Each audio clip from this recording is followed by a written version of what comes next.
Hello everyone, this is Meenu Dhankhar and welcome back to my YouTube channel #commerce vibes. तो class 12th accountancy अपनी नई book start हो चुकी है, अकाउंटिंग फॉर कंपनीज।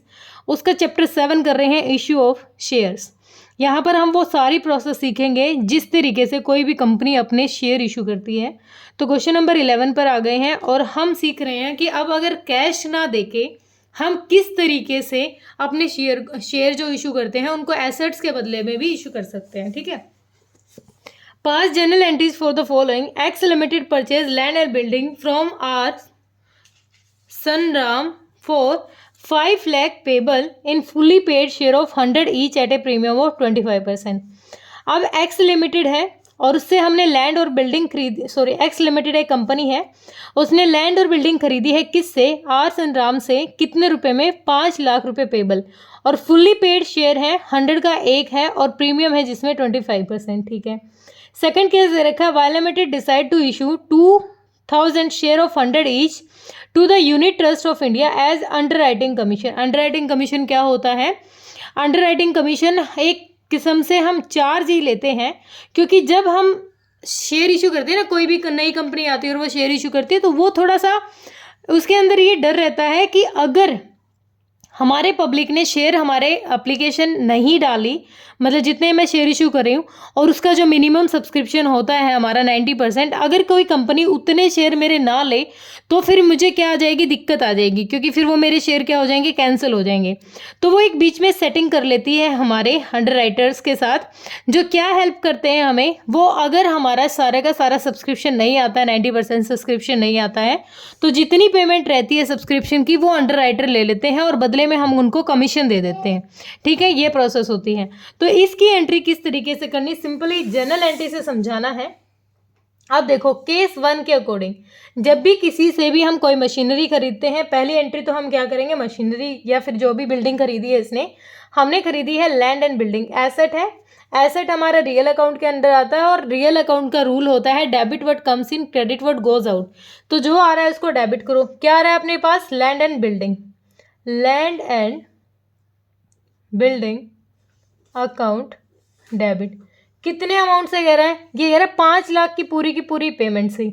ठीक है, 5 लाख की पेमेंट से। ठीक है। 2, किससे खरीद रहे हैं हम? उसका नाम लेते हैं जिससे खरीद रहे हैं, या फिर हम ये भी समझे ये क्या है? ये नाम है, नाम एक पर्सनल अकाउंट है। और जब भी कोई भी रियल पर्सनल अकाउंट हम अप्लाई करते हैं तो वहां पर credit the giver, debit the receiver, credit the giver. जो दे रहा है उसको क्रेडिट कर दो। कौन दे रहा है यहाँ पर? आर सनराम अकाउंट। कितना अमाउंट? 5 लाख। सिंपली हमने एक क्या की है? एसेट खरीदी है। नरेशन हो जाएगी being land and building, land and building purchased. From वगैरह लिखने की जरूरत नहीं, सिंपली हमने लैंड और बिल्डिंग खरीद ली। पहली चीज तो हमने ये कर दिया। अब क्वेश्चन कह रहा है कि इस लैंड बिल्डिंग जो हमने खरीदना है, इसके बदले हम पेमेंट नहीं दे रहे हैं, हम अपने शेयर दे रहे हैं। ठीक है, पूरी पेमेंट में, जिसमें एक शेयर की वैल्यू हमारी 100 है और 25% हम उसको प्रीमियम पे भी दे रहे हैं। ठीक है, एक शेयर की वैल्यू कितनी है हमारी? एक शेयर की वैल्यू है हमारी, अगर 5 लाख रुपए की एक एसेट है जिसमें एक शेयर की वैल्यू है मेरी 100। ठीक है, ये फेस वैल्यू है, लेकिन हम उसको प्रीमियम पे दे रहे हैं, यानी उस एक शेयर की वैल्यू को अब हम इंक्रीज करके दे रहे हैं। एट पार और एट प्रीमियम, ये दो कॉन्सेप्ट होते हैं। पार जितनी फेस वैल्यू है उसी पे हम इश्यू करें। प्रीमियम का मतलब होता है एक्सेस मंगवाए। जो रेपुटेड कंपनी होती है ना, वो अपने एक्सेस पे कोई लिमिट नहीं होती, वो कितना भी पैसा प्रीमियम से मंगवा सकती है। तो टोटल कितने का एक शेयर हो गया हमारा? अब यहाँ पर शेयर 100 की बजाय हमारा 125 का शेयर हो गया। तो हमने इसको कितने शेयर इशू किएंगे? हम इसका अमाउंट निकाल लेते हैं। 5 1 पे चला जाएगा, 5 2 जा 10 और 5 5 जा 25, तो 25 4 जा। हमने कितने शेयर इसको इशू किए हैं? हमने इशू किए हैं इसको 40,000 के शेयर इशू किए हैं। ठीक है, तो अब नेक्स्ट पेमेंट करते हैं हम जब इसको शेयर अलॉट करते हैं। ठीक है, तो सेकंड इसी में हमारी, ये फर्स्ट था, इसी में सेकंड, और ये केस कौन सा है? ये केस है हमारा 1। ठीक है, ये केस 1 है। जब अब लैंड बिल्डिंग की पेमेंट की, किसको पेमेंट करेंगे? आर सनराम को। तो ये रिसीवर है, रूल हमारा ये कहता है डेबिट द रिसीवर सनराम्स अकाउंट। कितनी पेमेंट मिलनी चाहिए इसको? टोटल पेमेंट मिलनी चाहिए कितनी? डेबिट कितने से? 5 लाख से, ठीक है। जिसमें से हमने देखा कि एक शेयर, हम इसको टोटल कितने शेयर दे रहे हैं? 40,000, और एक शेयर की वैल्यू हमारे साथ हिसाब से कितनी है? 125 रुपये है। तो इस हिसाब से अगर हम इसको दें तो टोटल पेमेंट कितनी देंगे? हम इसको 4 लाख रुपए देंगे टू शेयर कैपिटल। मतलब इसको तो पेमेंट हमने पूरी 5 लाख की दी, लेकिन हमारे साइड से शेयर कैपिटल का अमाउंट कितना है? शेयर कैपिटल, क्योंकि हम इस 25 रुपए को सिक्योरिटी में लेते हैं, हमारी फेस वैल्यू कितनी है? 100, तो कितना हो गया? 4 लाख रुपए की शेयर कैपिटल होगी मेरी, ठीक है। तो नॉर्मली एक शेयर कैपिटल से मेरा जो अमाउंट एडजस्ट हुआ है 4 लाख रुपए का हुआ है। अब जो ये 25 क्या है? देखो ये इंसान सेटिस्फाई है, क्योंकि इसने जब लैंड बिल्डिंग बेची तो इसको 5 लाख रुपए लेने थे और इसको मिल गए। अब इसके लिए ये मैटर नहीं करता कि 100 का था या 25 का था, क्योंकि इसने एक शेयर की वैल्यू दी है 125 रुपए, ठीक है। टोटल हमने 40 शेयर इसको इशू किए हैं। तो जब हमने इसको 40 शेयर इशू किए और इसको बताया कि एक शेयर की वैल्यू 125 है, जिसमें 25 प्रीमियम है, तो ये 25 प्रीमियम हमारे लिए फायदा है, ना कि इसके लिए, ठीक है। अब इसको मल्टीप्लाई किया तो सेम हमारी क्या आ जाएगी? ये वाली आ जाएगी 5 लाख। तो इसकी तो हमने सेटलमेंट कर दी, लेकिन हम तो अपनी फेस वैल्यू और प्रीमियम को सेपरेट रखेंगे ना। फेस वैल्यू हमारा शेयर कैपिटल का अमाउंट है, और जो प्रीमियम है वो क्या है बेटा? उसको हम ट्रांसफर करते हैं securities premium, security premium reserve account. कितना अमाउंट? अब 25% देख लेते हैं। जो 40,000 इसका 100 आ गया, अब 40,000 का 25 और देख लेते हैं, तो 25 चौक 100, 1 लाख रुपीज़। 1 लाख रुपीज़ क्या हो गया? हमारा सिक्योरिटी प्रीमियम का अमाउंट है। तो जब आप बैलेंस शीट में दिखाओगे ना, और उसमें जब शेयर कैपिटल का अमाउंट यहाँ दिखाओगे, तो शेयर कैपिटल में दिखाओगे आप कितनी पेमेंट? 4 लाख की, और रिजर्व सरप्लस में दिखाओगे, रिजर्व एंड सरप्लस में दिखाओगे 1 लाख की, ये आप दिखाओगे, ठीक है। डन। वैसे हमारी एसेट बढ़ रही है, तो हम एसेट साइड में हम लिख सकते हैं कि हमारी कौन सी है? ये टेंजिबल एसेट में, टेंजिबल एसेट का पार्ट है। और कैसी एसेट है? ये हमारी फिक्स्ड एसेट है। फिक्स्ड एसेट्स का अमाउंट हमारा बढ़ रहा है, कितने से? 5 लाख रुपए की एसेट हमारी बढ़ गई है, हम यहाँ दिखा सकते हैं, ठीक है। ये था हमारा केस 1। अब क्वेश्चन कहता है केस 2।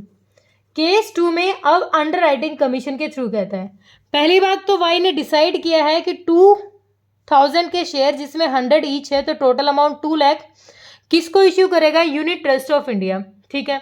तो यहाँ पर अंडर राइटिंग के थ्रू कह रहा है, ये किसके थ्रू? एक प्रोसेस कह रहा है अंडर राइटिंग के कमीशन के थ्रू। तो जब ये इशू कर रहा है, पहली चीज तो इसने किसके थ्रू किया? पहले ऑप्शन लिखेंगे हम, अंडर राइटिंग के थ्रू क्या किए हैं इसने? अंडर राइटिंग कमीशन, ठीक है। कमीशन अकाउंट, कितना अमाउंट? डेबिट 2 लाख का अमाउंट, ठीक है। 2 यहां पर क्या कर रहे हैं? किसने डिसाइड किया है? वाइड लिमिटेड ने डिसाइड किया है कि इशू करेंगे शेयर 100 ईच का है to unit trust of India, Unit trust of India as a underwriting commission. ये एक अंडर राइटिंग कमीशन के थ्रू हम किसको इशू कर रहे हैं?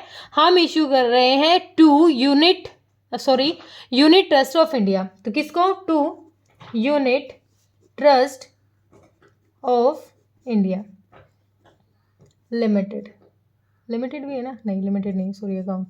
कितना अमाउंट? 2 लाख। नरेशन क्या हो जाएगी? बीइंग, हम जब इस प्रोसेस के थ्रू कर रहे हैं तो being under writing commission due, ठीक है। अब हम इस यूनिट ट्रस्ट ऑफ इंडिया को अलॉट कर देंगे कितने शेयर? 2 लाख के। सेकंड प्रोसेस क्या हुई? पहले तो हमने वो प्रोसेस देखी, जैसे हम अलॉटमेंट से पैसा मंगवाते थे किसी भी तरीके से, पहले तो हमने वो प्रोसेस देखी कि अंडर राइटिंग कमीशन के थ्रू हम क्या कर रहे हैं? सामने वाले को अलॉट करेंगे। अब इसको अलॉट कर देते हैं, किसको? यूनिट ट्रस्ट ऑफ इंडिया को क्या दे देते हैं? शेयर इशू कर देंगे। ट्रस्ट ऑफ इंडिया को क्या कर रहे हैं? Account debit. कितने के शेयर करेंगे? 2 लाख रुपीज़ के शेयर इशू कर देंगे। 2 क्या रहेगा अपना? ये शेयर कैपिटल, ठीक है। ये रिसीवर है अकाउंट, कितने के? 2 लाख के, ठीक है। क्लियर हुआ? तो being issue of 2000 share of ₹100 each for under writing commission. For under writers है, ये अंडर राइटर्स है हमारे। ठीक है, क्लियर हुआ? बिल्कुल बेसिक क्वेश्चन था। देखो अंडर राइटिंग कमीशन की बात क्या है, यहाँ पर अंडर राइटर्स होते हैं। अब देखो मैं एक एग्जांपल ले लेती हूँ। सपोज करो ये ABC लिमिटेड एक कंपनी है, लिमिटेड कंपनी है, ये पहली बार मार्केट में अपने शेयर उतार रही है। अब ये कंफ्यूज है यहाँ पर कि जब एक कंडीशन होती है 90% सब्सक्रिप्शन की, सपोज करो अगर इसने 70,000 रुपये के शेयर इशू कर दिए, ठीक है, और 70 में से पूरा का पूरा सब्सक्रिप्शन नहीं आया, सिर्फ 50,000 का ही सब्सक्रिप्शन आया, तो इसकी कंडीशन थी जो मिनिमम सब्सक्रिप्शन की वो कंप्लीट नहीं हो पाई। तो बीच में ना ये अंडर राइटर्स को ढूंढती है। अंडर राइटर्स कौन?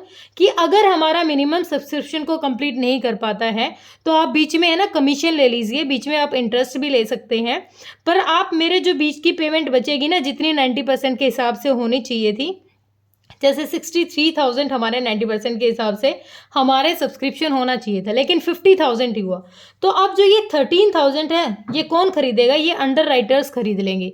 ठीक है, इनको कौन ले लेगा? अंडर राइटर्स ले लेंगे, और बदले में ये कमीशन भी लेते हैं और बदले में ये इंटरेस्ट भी लेते हैं। ठीक है, तो ये बीच में ब्रोकरेज का काम करते हैं कि भाई अगर पब्लिक ने आपके सारे शेयर इशू मतलब सब्सक्राइब नहीं किए तो जो रेस्ट ऑफ है उनको हम खरीद लेंगे। तो ये था हमारा कॉन्सेप्ट, बिल्कुल सिंपल था। होप क्लियर हुआ होगा। अगर किसी को दिक्कत परेशानी है तो कमेंट सेक्शन में डालिए। Thank you so much.